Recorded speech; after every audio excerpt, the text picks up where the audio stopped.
Good afternoon. I'm ready to get us started. So thanks to all of you for registering and showing up for this Ontario Systems webinar produced by InsideARM.com. Transformation in 2014, the patient's role in your revenue cycle strategy. Ontario Systems is joined today by experts from IntelliHARTx, LLC, and Signature Performance, Inc. And let me introduce you to those gentlemen today. Steve Scibetta is Senior Director of Channel Sales at Ontario Systems. His 20-year career path has included stints as a Senior Programmer Analyst, Product Manager, Implementation Services Director, and Application Support Director. In that time, he's helped dozens of clients solve problems and enhance the bottom line with the goal of fueling community missions through his connections to some of the most prominent data service providers in IT. John Kunysz is a fellow in the American College of Healthcare Executives, a former Big Four CPA with PwC and KPMG, and a UCLA MBA, a lot of acronyms, with over 25 plus years of healthcare experience, including successful startups and healthcare services and revenue cycle, health information management, and clinical healthcare information technology. John has held senior executive positions with some of the largest revenue cycle management companies in healthcare and has extensive background in patient experience measurement and performance improvement leadership. Alan Fredrickson has served the healthcare industry for over 30 years. This includes serving national, regional, urban, and rural healthcare organizations. He has pioneered and founded several organizations that bring unique solutions to providers and payers. And finally, hi, I'm Mike Bevel, an editor here at InsideARM.com. A few pieces of housekeeping. Please note the questions box available to you. All of your mics have been muted. However, you can send your questions via this chat box at any time during the presentation. There are some that may get answered during the presentation, some will be saved for the Q&A at the end, and some we may not be able to get to, but we're going to do our best. 2, this question comes up a lot. You will receive follow-up materials like, for instance, this PowerPoint presentation from Ontario Systems within about a week or so of this webinar. 3, please make sure you take a few minutes to complete the survey after this webinar ends. The information is incredibly valuable to us as webinar producers, and we value your thoughts and opinions very much. Also, in this survey, you'll have space, so if we don't get to the question that you asked today, but you really want it answered, you can submit it in that questions field as part of the survey, and it will be ferried to the appropriate responder. My final bit of housekeeping is some legalese that I need to read aloud on the record. This information shared in this webinar is not intended to be legal advice, but simply informed opinion from my panel and may not be used as legal advice. Legal advice must be tailored to the specific case. Every effort has been made to assure this information is up to date. It does not intend to be a full exhaustive explanation of the law in any area, however, nor should you praise the advice of your own legal counsel. And with all of that out of the way, I am going to turn this over to Ontario Systems' very own Steve Scibetta. Steve? Thank you, Mike. I enjoyed that. I felt like I was buying a used car. That was great. So what I'd like to do, folks, is spend a little bit of time with you here at the front end and lay out the landscape a little bit. Much of it you'll know, but some of it may actually help us frame up our time together. As quickly as I can, I want to get you to the expertise of John and Alan, and I'll do my best to get us there quickly. So bear with me as I paint the picture a little bit. Our problem statement is this. Consumers continue to enroll in HTHPs. Healthcare reform continues to march forward unabated. And start-of-the-year deductible kind of refreshes or kickstarts continue to catch patients off guard. These 3 factors, more than any other, have hospitals, their patient access and business offices, and their communities on edge. And rightly so. Many of the elderly, injured, or ill are unprepared to pay for the cost of their care, while providers have found reimbursements dwindling and new rules and regulations burdensome. What's the best way for healthcare finance leaders to approach this new business climate? Under ACA, your Medicare reimbursement is tied directly to patient satisfaction. So the new law has made it clear that goal must be the crux of every successful healthcare episode. But what does satisfaction really mean? It has to do with the entire experience of receiving care, from intake to treatment to follow-up to payment, that entire experience. Because a quick recovery means little when a patient feels they've been treated unfairly as they've walked out the door. So there's new tactics and strategies that can help ensure that that doesn't happen. By placing the patient at the center of your planning, you will be poised to navigate these challenging waters. Mike, next slide, please.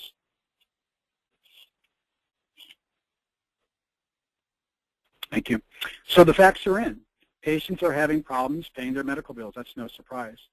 They're being placed with agencies, and they're changing their way of life regarding access to Medicare or medical, and they are entering into long-term payment arrangements with the hope of gaining some relief. So how do we as finance leaders find a means to manage the self-pay portfolio while keeping the patient's needs at the center of our thinking? Next slide, please, Mike. So here's a quick icon that I want to let us come back to throughout the time we spend together. We want to place that patient at the center of our differing strategies and tactics. And we're going to try to elaborate that a bit here this afternoon. So for healthcare finance leaders, 2014 is shaping up to be a year of transformation, where agility, strategic planning, and execution will be integral to our success. So in our time together, we address various influences and opportunities within the rev cycle while promoting one core value, placing the patient at the center of your strategy. So as we work through this today, you're going to hear more from Alan Fredrickson and John Kunysz, and a bit from myself as well, as we hope to reshape your approach to patient responsibilities, patient liabilities. By refining your technology, reshaping your culture, and assessing progress through metrics, our aim is to improve patient satisfaction that directly impacts reimbursements, helps patients cope with HDHPs, and increases patient account receivables collections. At the end of the day, it can often be the bottom line. So we hope that your time today is well spent with us as we help to raise up these three strategies as we keep the patient at the center. So from the first perspective, technology. Is it safe to assume that your rev cycle staff is overstretched and overburdened? We will briefly summarize the technologies that are readily available to you today that automate and maybe make smart your revenue cycle ops. Culture. I think this is a big one, and I want to make sure we have plenty of time to talk about it today. As your reimbursement model has evolved from episodic care to one that emphasizes quality, has your culture also shifted? Understanding your patient's financial challenges puts you in a better position to convey their financial responsibilities while also enabling them to meet their obligations and uncover any assistance available to them. As Alan and John pique your interest today, let's also gain from their experience as business leaders that have championed change. And lastly, metrics. As you contemplate a shift in culture, how do you measure stepwise progress? We all know that we measure the things we value. Let's discuss some practical metrics you can consider as you increase your focus on the patient experience. Next slide, Mike, please. Risk continues to shift to consumers as changes to their insurance plans continue to increase their premium costs and deductibles. Over recent years, we observed that out-of-pocket expenses for the patient are trending upward. Annual premiums for single and family coverages are increasing, and nearly 40% of covered workers face annual deductibles that are greater than $1,000. Additionally, use of HDHPs by employers that provide insurance are finding that 46% since 2010 have seen that sort of adoption, I guess, as I'm trying to get to. Their 42% are adopting HDHPs, and that represents nearly 20% of overall commercial insurance enrollment. So many patients are really unprepared to pay the cost of their care as they take on a greater responsibility under that umbrella of consumerism. I think another business driver to consider, and this isn't often spoken about, is that Medicare rolls are on the increase. According to AARP, 8,000 people are aging into Medicare daily. AARP also shares that of the 65 and older population, 22% of boomers aging into Medicare have no retirement savings, That's shocking. And 14% have no personal savings whatsoever.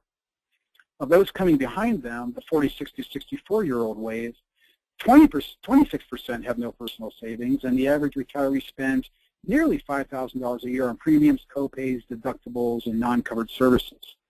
And there's been estimates that they will need nearly $100,000 available to them for medical expenses over their retirement lifetime. This leads us to the growing realization that these new Medicare beneficiaries are not likely to display the same repayment behavior as today's Medicare retirees. So for your operations, this delivers increasing risk and volume to your patient liability portfolio at a time when margins continue to tighten. Revenue cycle leaders need to adopt a perspective that views this patient liability volume as a financial portfolio, and as such requires a strategic response. Next slide, please, Mike. Let's talk a little bit about technology.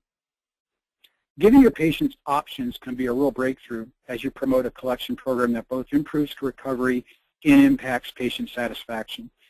In today's healthcare business environment, it's important to understand the many ways people want to make a payment. Do your consumers respond positively to pre-registration activities, maybe to verify insurance or set patient liability estimates? Do your patients prefer to talk to a live account representative, or are interactions with an IVR sufficient?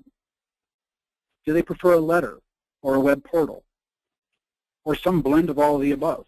You know, we all understand that a 20-something-year-old patient, aka my oldest daughter, is less likely to answer a smartphone than their parents, aka me, preferring a text or an app over actually speaking to someone with that device.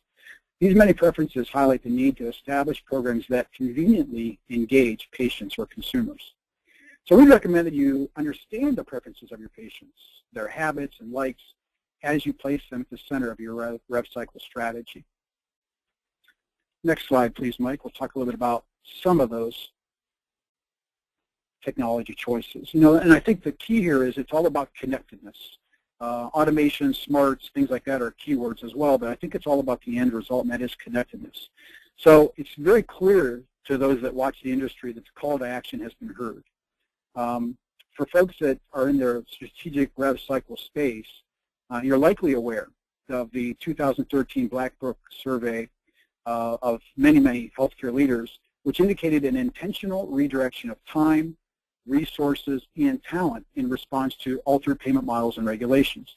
As a result, 2014 stands to offer the greatest focus on rev cycle process improvement, technology, and alliances that the U.S. has seen in quite some time. So in that landscape, in that environment, being mindful of your patient demographic changes and their preferences for connectedness should be top of mind as we consider upcoming strategies. Best practice organizations have learned how to extend their rev cycle into a 24/7 service center that presents financial information and payment options to their patients when and how they seek it, all back to that connectedness point above. So things like even regarding analytics and scoring, you know, at the bottom of that slide, I would observe that physicians examine patients before making a diagnosis and prescribing their therapies.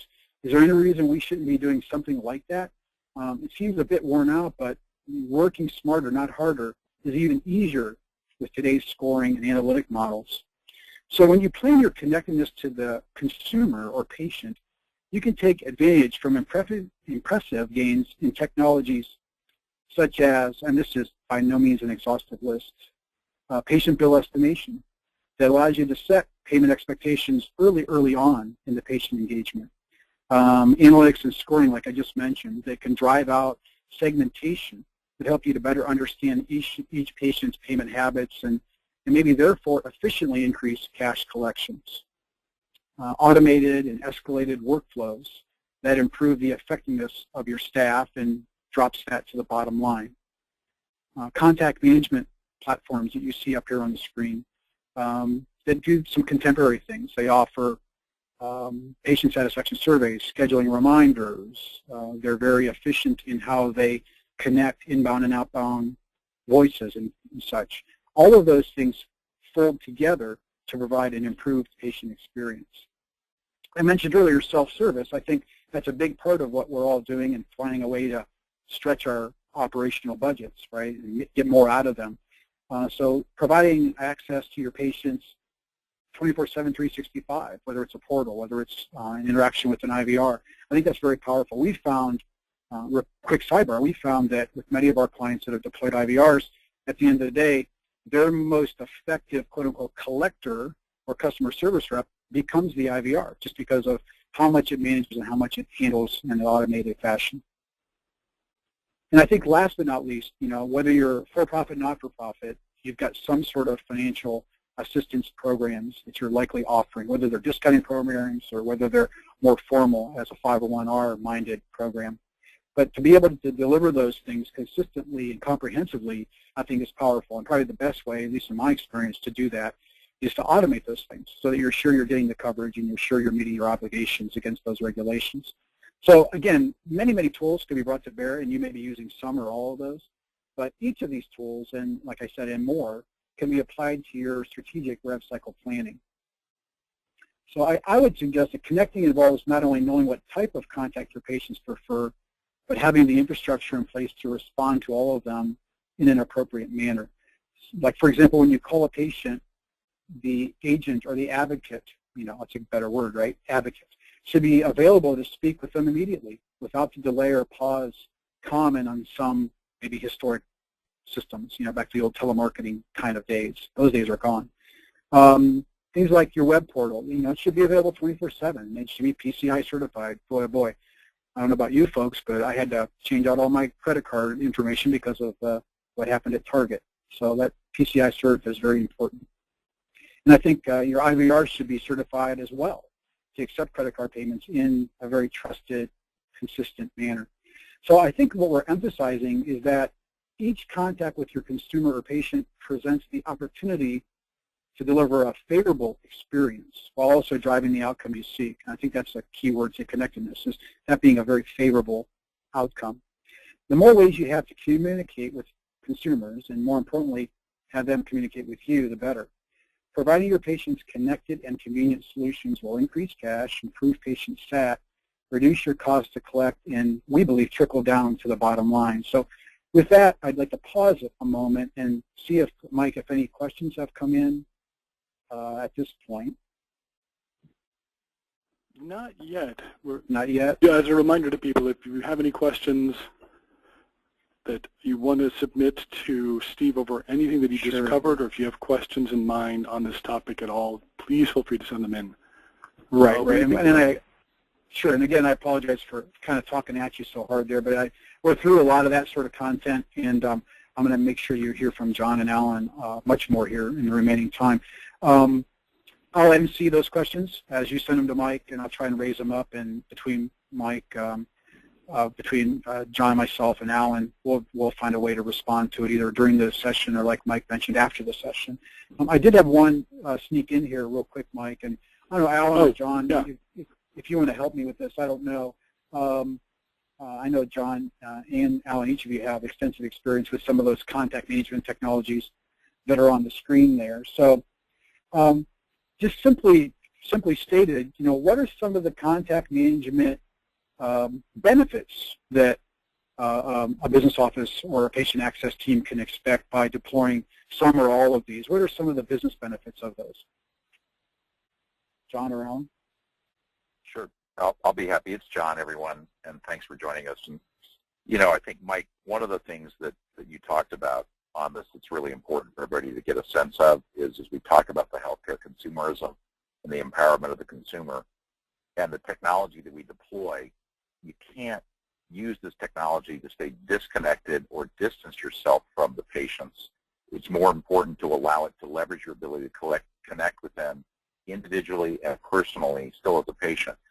For example, if you go down, and it's a great thing to do, and we've done this in a lot of the hospitals over the years, walk into a Target, walk into a major chain store somewhere in your community, and watch people as they come in. They have a sense of purposeness, directedness, they know what they want, they know why they're there.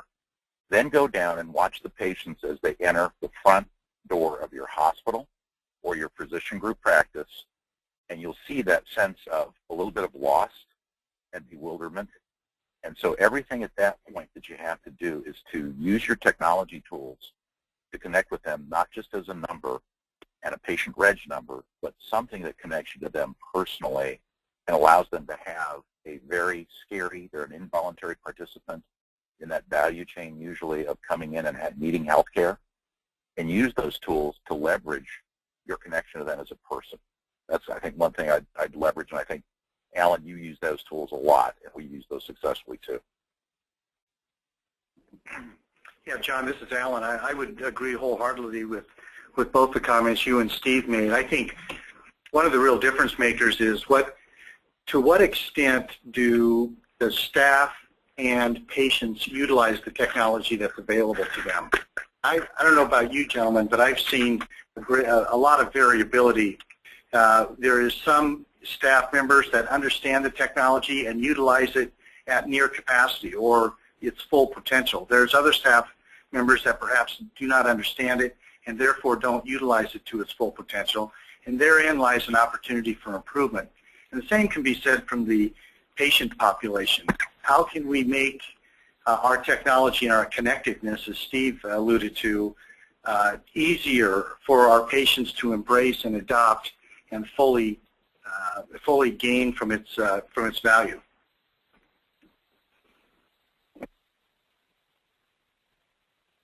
Yeah, and I would second each of those. Oh, go ahead, John. Sorry. Yeah, there's something interesting, and as you look at the technology tools, particularly the CRMs, if you haven't invested in a top-tier CRM platform, you have to.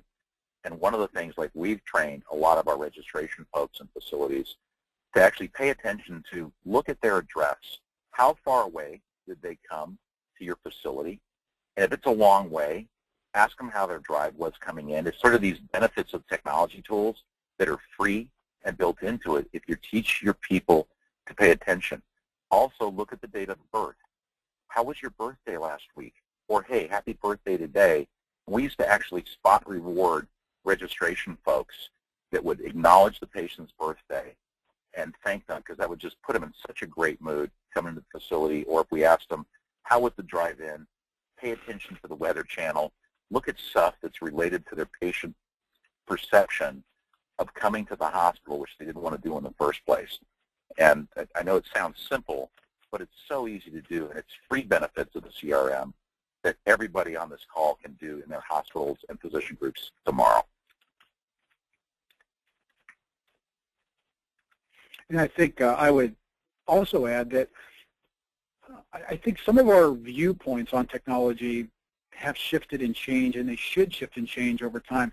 Some of the infrastructure, inbound call centers, outbound call centers, et cetera, like I alluded to a moment ago, to do things that are a little more progressive, a little more outside of your four walls, patient satisfaction surveys, offering scheduling reminders, taking that same core technology investment in some of those tried and true things, but actually reaching out to the community has been really, really helpful and powerful. And I think things like online portals as well, I think also echo that benefit.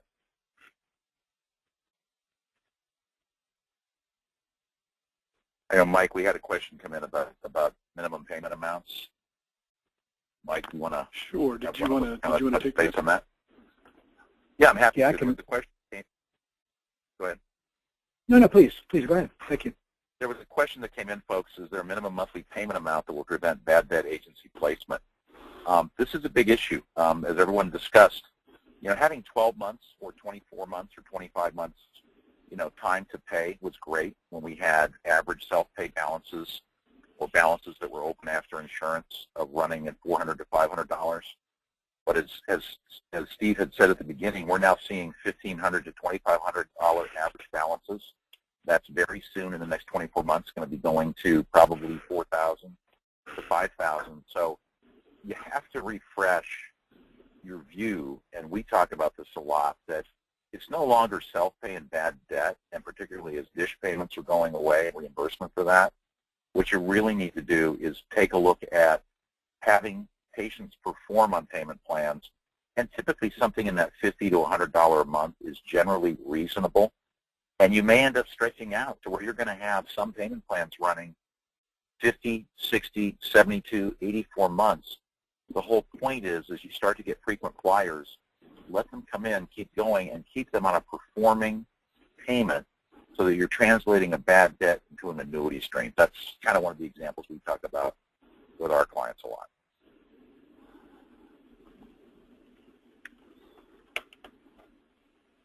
Very good, very good. Well, Mike, why don't we press forward and flip to the next topic, which is around the area of culture. Let me set the stage a little bit there. So, moving from technology, and as we consider a change in culture that places, again, the patient at the center of our thinking, it would be wise to understand how patient demographics and preferences are changing. The U.S. population is becoming older, more diverse, and it's growing slower than in previous generations. The population of those 65 plus years in age is projected to become larger than the less than 18-year group in 2056 and 2056. This will occur basically in our children's lifetimes. So, and this all occurs while indebtedness in U.S. households is declining, likely due to tighter lending practices, and that could be a bit of a false read, right? Because at the end of the day, many patients do not have either the reserves or access to financing to pay for an unexpected health care encounter. When we consider the prevalence of HDHPs within our patient communities, we can see that many patients are, I guess I'd say, maybe working without a safety net. I find that to be quite often the case. Next slide, Mike, please. So let's talk a little bit about the millennials. You know, they're a popular topic nowadays. For those that aren't quite familiar with that term, millennial is an abbreviation for the statement millennial generation. It is a term used by demographers to describe a segment of the population born between 1980 and 2000, roughly, depending on interpretation, but it's that age group. Millennials are also increasingly diverse and are estimated to be 76 million in the U.S. The most concerning statistic is that a number of studies, including one by the Center for American Progress, anticipate that the millennials will be the first American generation to do less well economically than their parents. And I know that's no surprise. We hear that a lot in the media today. Let's also note how tech-savvy these folks are. Most have grown up with access to the Internet and cannot recall or even imagine a life without it. And this is clearly reflected in their technology and payment preferences. So I'd also say that further, at their stage in life and their demographic traits, we see that they will remain in current jobs approximately 2 years and change residence approximately every 2 years. I mean, you're not going to get them with a classic landline phone call, right? You're not going to necessarily reach them with a classic U.S. mail statement. We have to be mindful of their digital connections, right? Their portals, their smartphone apps, and their preference for texting. Those are all things we need to consider both today and tomorrow as we build out our RCM strategies. So next slide, Mike, continuing the idea of culture.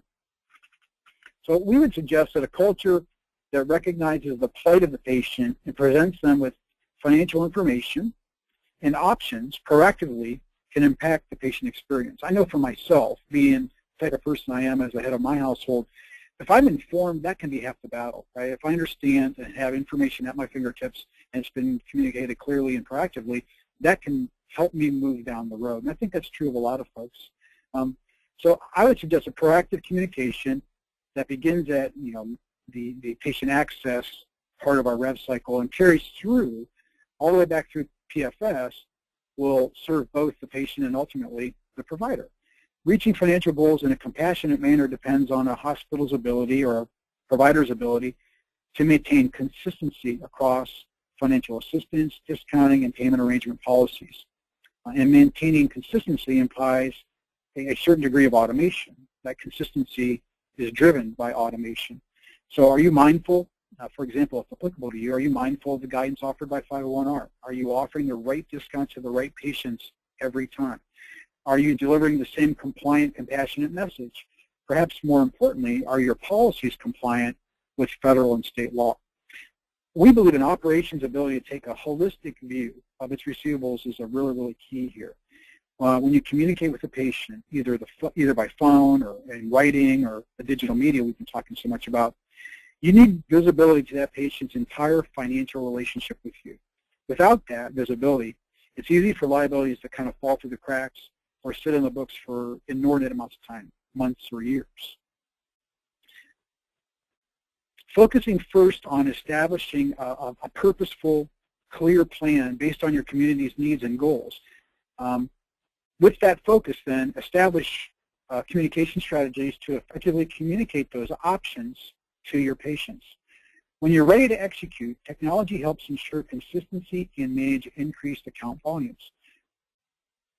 Take note of the fact that on this slide, we use the word empathy here. And if you're not as familiar with the actual definition of empathy, I think it's helpful.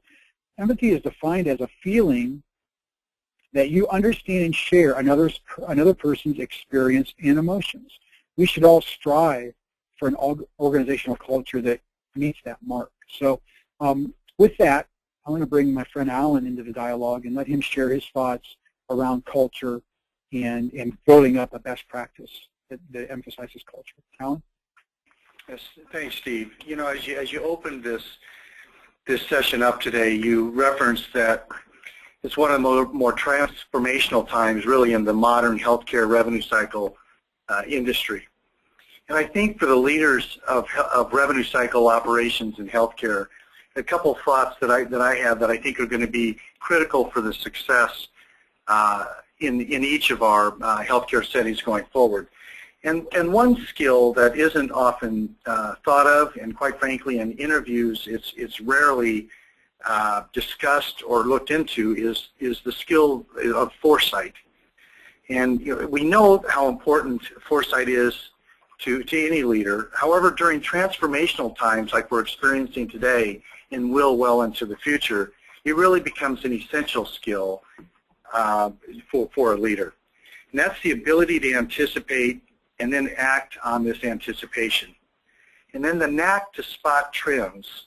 It's one thing to know the trends that you can see through metrics, dashboards, and data mining, but there's also a knack for having foresight to spot those trends that are less obvious and that really don't come to us quite as readily as data and reporting.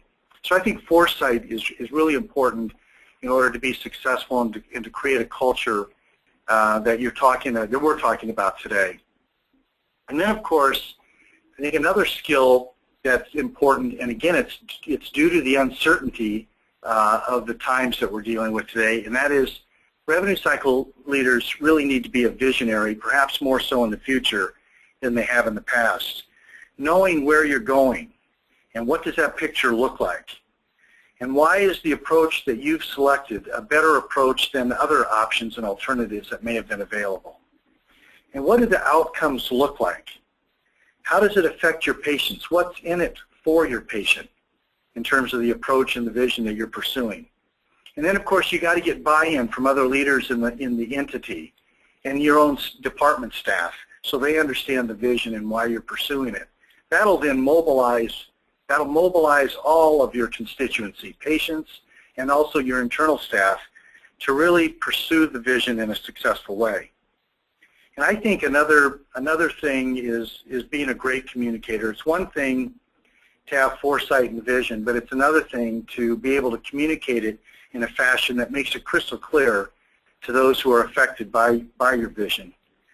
And it can also, by communicating effectively, it can be a great inspiration to your constituents. So while these times of uncertainty may cause maybe tension, stress, and anxiety, eagerness, when you lay out a strong vision and you're able to communicate that well, it actually transfers that anxiety and that tension to a healthy mission and a cause that people want to rally around and pursue. And I think to the effect that you can tell stories, share experiences, engage your patients in this, then you can really make your vision a competitive advantage, if you will, a differential between your organization and maybe other options the patient has available to them. Fortune magazine wrote an article and did an extensive study about 10 years ago asking the question, what's the difference between successful leaders and those who aren't successful? And perhaps surprisingly, it wasn't level of education or talent or experience, or it wasn't having the right strategy or the right vision, but the number one reason people either succeeded or conversely, if you want to look at it, why did they fail, was the fact that was the difference between how well the execution of the strategy and the vision was done. So there was plenty of talented leaders who had the right vision and strategy and yet failed because they weren't able to execute it effectively throughout their enterprise. So let's not forget about the importance of not only having the right idea and vision, but then having the ability to execute upon that successfully. I think in today's environment, obviously we all have to embrace change, perhaps better than ever. Why? Because there's maybe more of it taking place than we can remember in a long time, and that'll continue. So we kind of adopt something that we call a sense and respond culture, and we like to hire people who embrace and accept change at levels that are better than perhaps those that distance themselves or resist change. Quite frankly, we don't have the time today to try and bring slow change adopters on with us. The industry is simply changing too rapidly. And so we need to hire and make sure the people that we have on board and our staffs embrace change and can help us be very dynamic. And that's what that whole sense and respond culture really means. Sense what's going around us and then change to adapt to it. And Steve, as you alluded to earlier in our session, you talked about the tools and technology that's available today. But, you know, for me, I've been in the industry over 30 years. I've never been so inspired by the tools and the resources that are available to us at our fingertips. I mean, I look today at what we're able to track and the data we're able to get and the length of time it takes us to get that data compared to what it was like even 5 years ago, let alone 10 or 15 years ago. And it's such a dramatic difference. You know, somebody like myself and other leaders and managers are graced with these tools that we can make decisions more precisely, much more quickly than we've been able to in the past. I find the greatest challenge, quite frankly, is keeping up with what tools and technologies are available because there's more and more of them happening all the time. And so one of our challenges that we have in our organization is, A, let's make sure that we're all ahead of the game in terms of knowing what the tools are out there. And then B, integrate those tools that make sense for our organization. Not all of them are fit, but many of them are for what we're trying to do. And then C, how do we maximize the use of those tools so that we can get the greatest value out of the fact that we've made the investment in the tool and bringing it into as part of our system. So those are, and I think the last thing that I would say about the culture is it's something that Jim Collins wrote so well in his book, Good to Great. Now I think it's been out close to 15 or 16 years. And that is the ability to make sure that we have the right people on the bus. Do we have the right staff members to be that and to support that patient-centric organization that's so important for us to be in the future? And in order to determine if you have the right people on the bus, it requires that we have, as leaders, the ability to objectively evaluate our personnel and our staff, and then the courage to execute and place them in the seats that they're most able to contribute to our mission and our purpose. And quite frankly, in some cases, the people who maybe made you successful in the past may or may not be proper or right for us to be successful in the future because it's a very different industry going forward.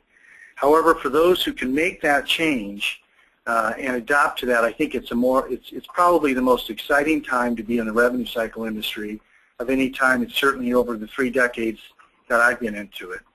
So those are just a couple of thoughts that came to my mind, Steve. That's just excellent. And when we were kind of chatting, John, Alan, and I, about this event and getting prepared for it, both Alan and John had really elaborated those points really, really well for us and really compelling. And one of the things I want to kind of take you back to, if I could really quick, Alan, under the great communicator, when you were speaking about that, tell us a little bit about storytelling, because I think we all can improve the means by which we communicate, especially when we're pitching an idea or pitching change. What are your thoughts about storytelling? That's a good question, Steve. You know, this really hit me about 15 or 16 years ago. I was able to be in the audience with Herb Kelleher, who was the founder of Southwest Airlines, and Herb mentioned that you know, the Southwest Airlines culture is really known internationally as one of the premier organizational cultures in the world. And Herb really attributed much of the ability to sustain that culture that they started with when they had less than 50 people working for the airline. And as we all know, that 50 has now become tens of thousands of employees. And Herb said that one of the biggest challenges was how do we instill the culture at Southwest with that 20,000th employee that was hired that is effective as the 5th Southwest employee that was hired in our beginning. And he attributed that the most effective thing they did to sustain the Southwest culture was to storytell. And that is to take the time to share with people the story of the organization, the story of your enterprise. What is its history? What is it known for? What are some of the really cool things you've done to affect patients in your community in a healing, recovery, and community service? You know, perhaps there's no industry out there that can tell better stories than healthcare. What a privilege it is to be in that industry. So I think we're set up to serve, to be in an industry that we can tell very, very compelling stories. Successful stories of healing and recovery, and perhaps compassionate stories where maybe outcomes were different than that.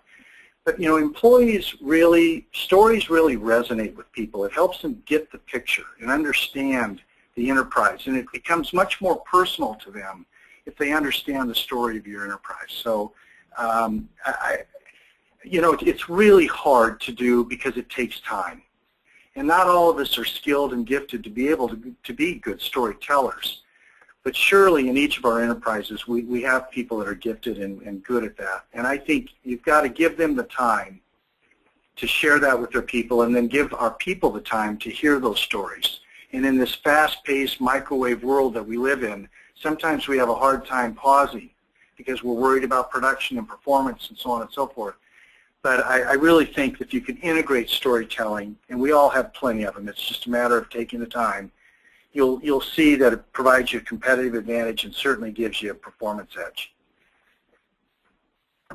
That's excellent. I appreciate that, Alan. And I wholeheartedly agree. I think we would all think in our lives, some of the best communicators, some of those that have been catalysts for change, often do rely on stories. And stories are just real. They're practical. And I think we can relate to them. I mean, spreadsheet after spreadsheet of data is one thing, but stories about a patient's experience, like John was saying, the patient's experience walking through the front door, what does that look like to you? Did you sit down with them and talk to them? Did you assume what they're feeling, or did you speak with them about it? And then to be able to come back and share that with your leadership team, I think is a very wise tool. So, well, let's push forward here, Mike, if we could.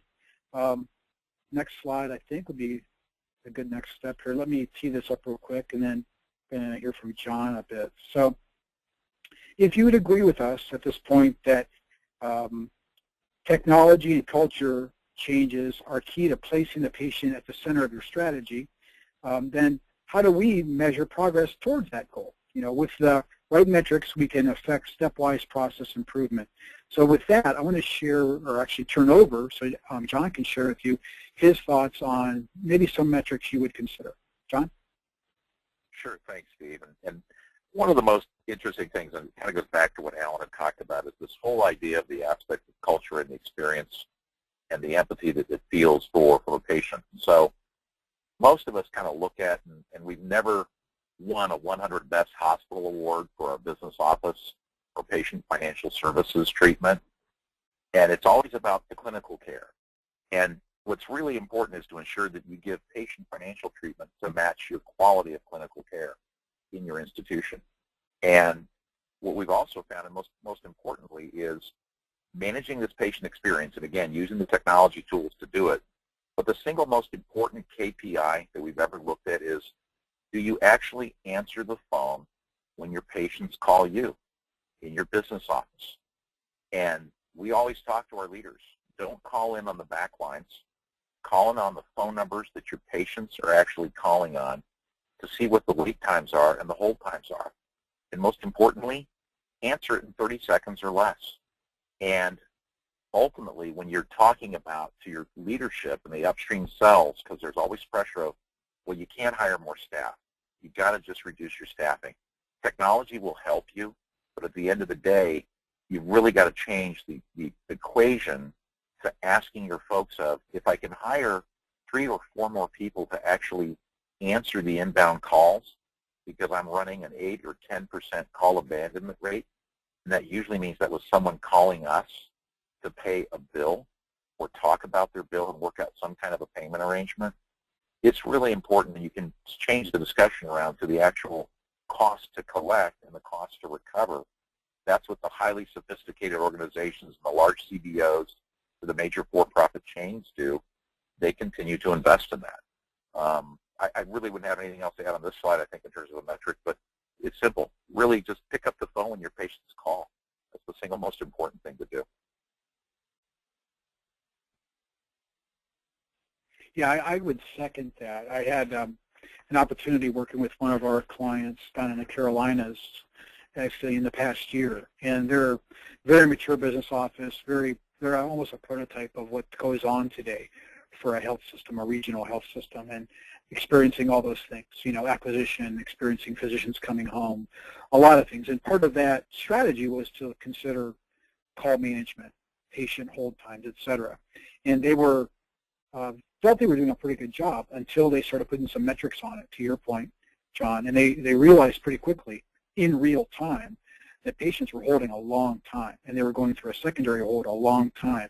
And ultimately, this new leader started to deem, if that patient waits long enough to ultimately go into a voicemail, which was the end-all, be-all, if they stuck with us long enough and didn't abandon, to your point, and ultimately went to a voicemail, that's really kind of a bad thing. I mean, we're so glad they were patient with us and waited that long, but we really should have been able to reach them quicker. And so with that, they've been able to make some changes to how they're answering calls and how they're talking to patients, and et cetera. So the data helped them make change, which I think is partly what you're suggesting here. You bet. Absolutely.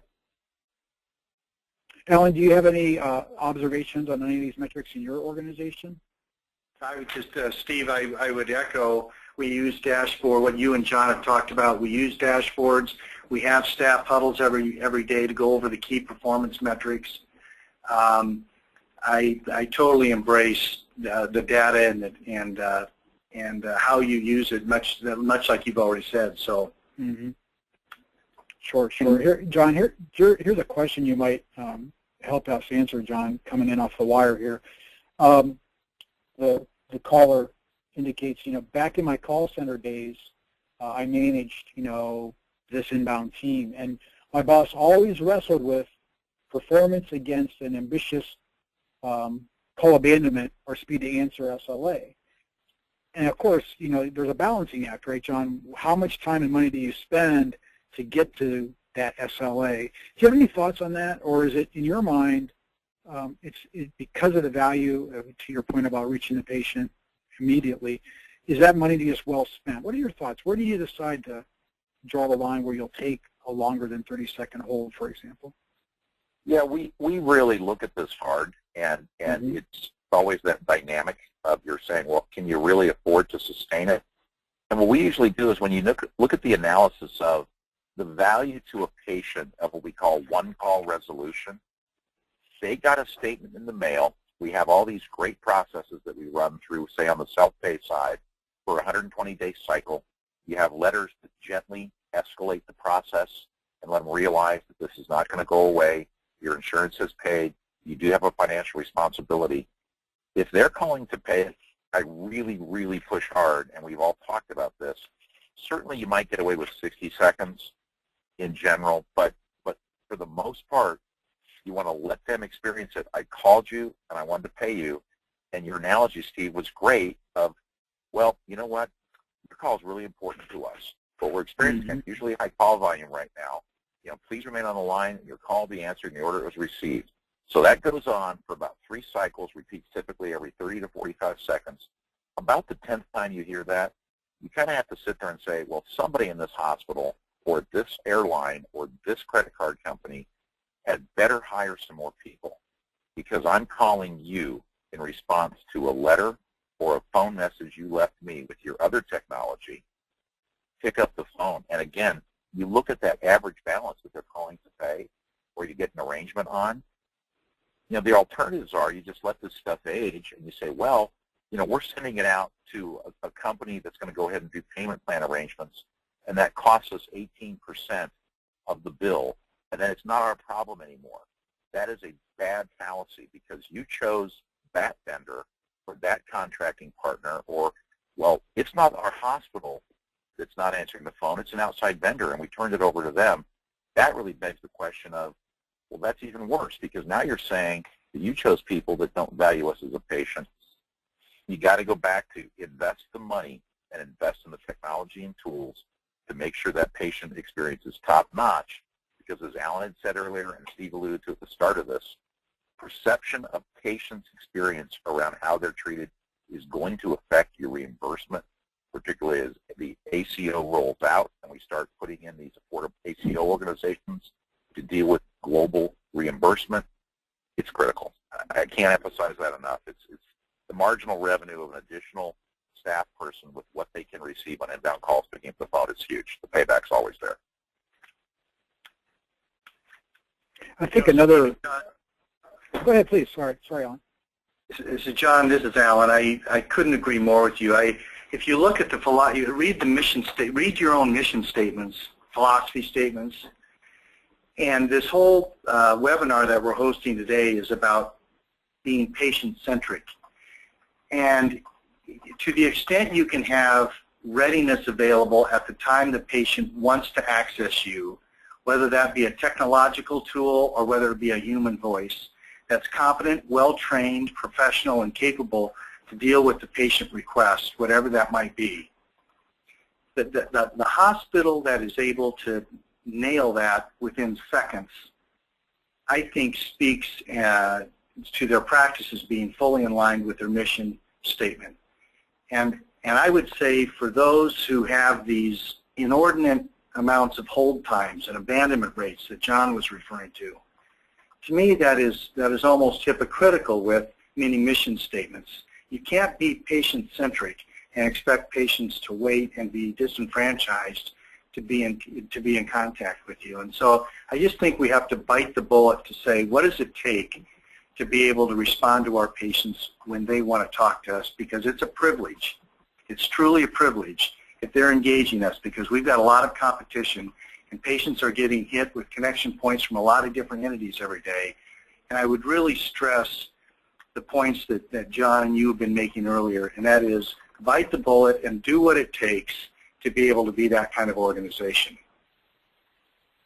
It's an interesting one, Alan. I use this example a lot, and we dial 1-800 contacts all the time, and that organization, it rarely even goes to anything other than a live operator. Occasionally, we'll get an 8 to 10 or 20-second hold time before it goes to a live operator. And the pleasure of that versus dialing most of our other, 800 numbers for service with credit cards or other airlines or hotels, it's stunning, and it makes such an impact, and the customer loyalty and repeat business you get is phenomenal. And I think all the hospitals and physician groups on the line, if they make this investment, they'll be stunned. They'll be getting feedback back through their physicians and clinicians that the patients are saying, wow, I don't know what you did, but this is awesome because I can call and get a bill and pay it, and I don't have to sit there and waste my break sitting on hold when that was the only time I had a chance to call, and also being sensitive to patients' hours versus your own hospital preferences hours. You may have to shift your business office around where you're extended, where you're going in later, or utilize outside resources to extend your business office from, say, 6 o'clock or 5 o'clock when they normally go home to 8, and give them an opportunity to contact, essentially, it feels like you, because you can do that as directly as though they're your organization, and really be sensitive to patient time. I think the comment you made about the hours of operation is spot on. Our experience has been that we can have much more meaningful conversations with patients when we're not competing with them having a 10-minute break and expecting to talk to them during the day when they're working. Why not visit with your patients when it's convenient for them, when they have the time to truly engage in a conversation that can be substantive and result in a negotiation or some sort of way forward that has a high percentage of being fulfilled because it was a thoughtful conversation as opposed to rushed and trying to catch people when it's not convenient for them. I'm always amazed. It's kind of like needing to have your car fixed. It's not easy to have your car fixed between 8 and 5, Monday through Friday, if we're working between 8 and 5. It's a lot more convenient to do it after work or on Saturdays and Sundays. And I think those that are able to and willing to change their hours to be convenient to the patients, again, that's just another huge competitive advantage. Yeah, I think related to that, we've seen some of our clients, the providers in particular, that have taken some of the classic things we all do, PFS back end for many, many years, and pulled those things forward. So back to my earlier point about using some of that infrastructure investment you've already made, we have a few clients that are doing a wonderful job in basically putting up a financial clearance or a pre-registration program to do a bit of what you're talking about, Alan. It's that proactive communication when the patient are ready to talk to you, and they're verifying insurance, they're talking about their upcoming visit, they're reminding them of any notes in regard to, maybe their NPO, whatever it might be, setting patient liability expectations. It's just a dialogue. It's a conversation. It's an advocacy almost, really, and it gives that patient a connectedness to the provider long before they actually walk through the door. And it's been, and of course we all know if we get good, accurate data going into a rev cycle engagement, that helps us all a lot, in regard to denials and all those sorts of things. So everybody benefits by being proactive and communicating at a high level. John, I want to ask one other question while we're on this slide of you.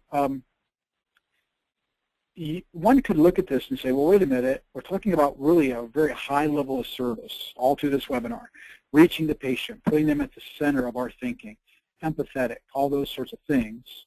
But on this slide, we're saying, yeah, but you need to drive down your cost to collect. You could almost think that's a little counterintuitive. Tell us a little bit about why being smart about your operational costs can ultimately improve your patient experience. What's the connection there? Well, first and foremost, the idea is that ultimately we have to pay for the care. And you have to find a way to avoid having balances age and just keep rolling out to the point where we're not getting them because we put them through our process and we're done. And it went to collections and we're done. So the idea that we had these policies and we finished them and we put it through our process is not what you want to hear. What patients are scared about is, I know I owe this. I did get the care. They're aware of it. They didn't always have a choice in it of exactly what they received, but they know they owe the obligation. So there is an emotional connection. What this goes back to is what Alan talked about and drove home really well was that empathy. When you can connect with a patient and continue the fact, and we do this in a lot of our talk-offs, is get them to realize and take them back to remind them that this is not a financial transaction right now. This is a resolution of their open balance and an opportunity for us. We want to continue to meet your family's care needs, and we value your relationship with you as a lifetime patient. What we'd like to do is talk with you about how to resolve this open balance with you right now and this patient balance. That ability to connect with them, and you remind them of that emotional connection now, and they feel, I remember that nurse, I remember that doctor talking to me. They're not, if you don't get them right away and they can't figure it out today, they will call you back. They will sit down, talk to their family members, say, look, we're going to go without a vacation this year to Disney World. We're going to pay this bill. We got to find a way to do it. The hospital wants to work with me. The doctor's office wants to work with me. We know it's important. And that's really, I think, the most important magic that we can do is use this technology to extend our reach and extend our leverage, to do it in an extremely efficient way so that you're maximizing these connections and touches And you're transitioning from having to do very time-intensive outbound dialing manually to actually utilizing the tools, the letters, the statements, the dialers, all of the contact relationship management technology to then field what is essentially an inbound hot call. And again, that's why I go back to drive the technology tools, make the investments in the people, and, you know, as Alan talked about the right people on the bus, there were some clients that I was in when I was at PwC and KPMG. We go into the business office, and one of them said to me one time, if I wanted to talk to patients, I'd have been a nurse. And I just was floored. And I was like, well, we're in the wrong seat on the bus, and I'm not even sure you're in the right bus because the only people who come into this place are patients. And it was almost like I wanted to sit in a room, be an insurance representative, and just move paper and never have to talk to someone that's actually receiving the care. I know it's kind of a roundabout answer, you know, Mike, to what your question was, but again, it goes back to resolve these balances, collect it, because they know they owe it.